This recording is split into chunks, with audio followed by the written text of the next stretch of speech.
Okay, so our first question of the day is, what is leadership?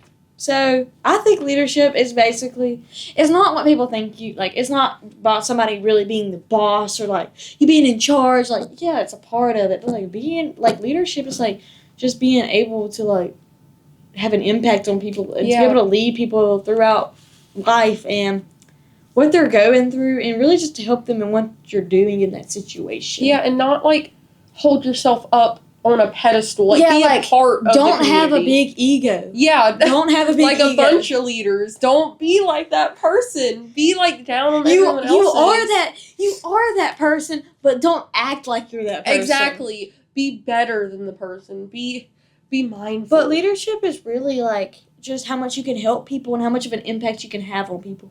It's about, like, being the person that people look up to. In a good way. Not in a bad way. Not like that one president. What is his name? From the Soviet Union. Don't talk about politics. No, from the Soviet Union. This is back in the day? Yeah, what is his name? Oh my god, what is his name? I don't know. I don't know, but he was bald. I don't know. A lot of them were bald. Oh. But anyways, leadership is really just about what you can do with the people around you and how well you can take a bad situation and turn it into something good. Yeah, pretty much. That's what, like, my perspective on leadership. I think that's a lot of people's perspective. Because you don't want to be like, oh, I'm better. Don't talk to me. Blah, blah, blah. But, like, you do have your certain people who can be like that. But, like, not everybody's like that. And that's what people don't understand. Yeah. Like, they get one bad impression on a leader. And they think every leader's about that. No, they're not. Like, it's really just about the person that you meet. Yeah, pretty much. Okay, so, based on that, my favorite leader, like, it's not really, like, involved in FFA, but my favorite leader is probably my mom. That's sweet. Oh my gosh, that is so sweet. My favorite leader is probably my mom, just because I've seen her turn the bad situations and always find the good. And even if she's in a bad situation, she's able to lead the other people. Even though it's hurting her, she can see the hurt in the other people, and she can lead them as much as she can, and she takes care of others before she takes care of herself. And I just, like, that's something I really look for in a leader, that's just because of how I grew up with it. And I just really, I don't know, my mom's probably my favorite leader just because, like, that's my mom. Like, yeah, that is my mom, but, like, also, my mom's just shown me how to be such a good person and how to be such a good leader and how not to be stuck up and how to, like, be there for people and how to get on other people's level. Yeah. Because, like, I mean, I love seeing my mom when she's working with her kids because, you know, she teaches the special needs. Special needs. She teaches the special needs. I was trying to find a word that wasn't rude. Yeah. She teaches the special needs, and it's, like, really just fun to watch her get on their level and for her to be the leader with them because you have to be very, very careful with those kids. Like, you have to, like, make sure because, like, we could say one thing and it sets them off. Yeah. So it's, like, really just a fun experience to watch her do that, and I feel that's, like, stuck with me on how a leader should be. That's how I am. Like, again, with the FFA type thing, I feel like my grandma. Like, I know that she's not like my mom or my dad, but I feel like, just like you're saying, she's, like, on everyone's level, and she helps me be the better person. Like, I know for FBLA, actually, she helped me with my speech a lot, and when I was down, when I was saying, okay, I don't want to do this, I can't do this, she's like, no, Adalynn, we have to do this, I know you can. Right, my mom's kind of like, yeah, have you ever seen that TikTok where it's like, Mom, you're my bird? And it's like, what do you mean? And it's like the bird carrying the person, and the bird says, like, the person says, I can't do this anymore. And the bird's, like, saying, yes, you can. And they're picking up the person. I've seen that. Like, that's how I feel about my mom. My mom is my bird. Yeah, I've seen that. That's sweet. Oh, my goodness. Like, if I tell her I can't, she's like, yes, you can. Yeah. She pushes me to be the best person I can That's be. how my grandma is. She helped me even with FFA for the Go Teach thing. When I had only a week to do it, she, like, pushed me to do it. She actually gave me some stuff that I needed. She helped me with the slideshow. She helped me with the things. I don't know what I'm trying to think of. Things, credentials, I don't know. The things that I needed for Go Teach. And she has pushed me to my limits and has made more limits for me and has helped me. But in FFA, I think my favorite leader would be Mr. Riley. Yes. Because Mr. Riley doesn't, like, he doesn't try to take credit for anything of the kids. Like, he wants this to be a student-led organization. And I really love that. I really like that. But even when he needs to step in, he will. Like, that's just how he is. He always makes sure everybody's okay. Every day when I walk in the class, he's always asking me, "Hey, MaKayla, are you doing okay?" And be like, "Yes, sir." And then he can always tell if something's off with me. Yeah. And I know I can talk to Mr. Riley, and I trust him to, like, not tell anybody. And, like, he's just a really good leader that I feel like everybody looks up to. Like everyone needs a Mr. Riley in their life. Everybody needs a Mr. Riley. Yeah. Mr. Riley is like my Miss Honey off of Real. Matilda. Yes, I've seen that. I've seen that Mr. Riley is like my Miss Honey off of Matilda. Like, he's just always somebody you can talk to. And, like, he's always, if you need help, Mr. Riley's going to help you. Yeah. He's not going to deny you help. And that's just, like, something you really need to look for in a leader. And, like, he's never going to judge you for something that, like, just came out the spur of the moment. Yeah. He's not going to judge you for doing something, like, making a mistake. He's not going to judge you for that. He's going to help you advance. Yeah. And, like, I feel like that's really important in a leader, and that's what all leaders need to be like, is like Mr. Riley. And he's not going to take credit for something. He wants us to be a student-led organization. Like, it's just who he is.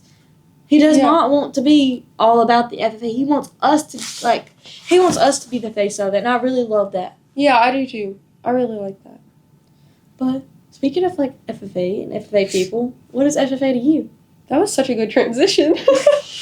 I feel like FFA to me is more than an organization. I feel like it's a family, a community. I feel the same way. I feel like FFA, even though it's only, like, well, FFA's been my life for many years just because of my brothers growing up with it. And, like, they become, like, your family. Yeah. Like, it really does. Yeah, and I feel like everyone doesn't, like, for the leadership opportunities that we have, I feel like Bella O'Bannon, I feel like she doesn't put herself up on a pedestal. No, like, she asks us all the time what our ideas are. And I really what like do we think we could do. Like, she always lets us have a say in it, too. Yeah, and it's really healthy. I don't know, what do they say? It's not a toxic organization. Yeah, that's what I was trying to say, because I think of, like, healthy relationships. It's not like you don't, when you get in FFA, you don't, like, have, like, doubts about yourself. Yeah, you're not scared to ask. You're not put down in FFA. Yeah, you're always given the opportunity to speak. It's like freedom of speech. And everybody, like, you can be talking to somebody you've never met before. If you make a mistake, they're gonna help you. Yeah, like Area Officer Nomcom. Yeah, I made plenty of mistakes, and they talked to me about it, and they showed me how I could do better. Yeah, they were not judging me at all. Yeah, they were not judging me. I really love that. Same person, different fonts. Yeah. But I was just like, FFA is just become, like, it's like become my family. Yeah. It's become my life. Like, yeah, I feel like it's become something in your circle. Yes, like, these new people that I meet, they become, like, just people you can always talk to. And the mentors you have are just, like, they're people you can always count on later on in life. Like, you know, if I don't talk to them every day, they're still going to be there for when I need them. And I just really love that. I do too. Okay, so we were talking about leaders. What makes you a good leader? What makes me a good leader? What makes you a good leader, but, like, also what makes the best leader? I feel like that goes in whole and whole. Yeah, I feel like the first question and this question really goes back together. Because I feel like we were talking a lot about how they don't hold themselves up in a pedestal. They don't say, oh, okay, well, this person, they're not as good as me. They make more mistakes than me. I shouldn't talk to them. I should give them the worst stuff ever. I should give them a bad attitude. Right. That's not what makes the best leader. What makes the best leader is not putting yourself higher than others, knowing that you make mistakes as well, and that's okay for that. You don't have to be the best. And just to, always check up on people, always just be there for other people, and just don't put yourself on a higher pedestal than everybody else. I feel like that's what makes a really, really good leader. Yeah, I feel like not always thinking, okay, and also not putting pressure on yourself. I feel like that's a big thing. That's a big thing, because when you become a leader, you're always so hard on yourself, and you forget about, having fun and everything. Yeah. And you forget what it's really about. Yeah, I feel like a lot of leaders put a lot of pressure on themselves. I feel like they're like, okay, I'm a leader. I have to do this, this, and this, and I can't ask for help. I feel like a lot of people refuse to ask. I feel like a lot of people are like, okay, well, I'm the leader now. I can't ask. Right. And I feel like the best leader, a good leader, can ask for help. A good leader knows they're not perfect. Yeah. A good leader knows that nobody is perfect and that they can make mistakes as well. It's okay to make mistakes. It's not the end of the world. Yeah, I feel like a lot of leaders need to know that. They need to know that, and also they need to know that everyone's human too. And they need to know that they're loved. Yeah. Because I feel like a lot of leaders, if they make one mistake, all they get is criticism. Like, people don't... Sorry, it's Landon.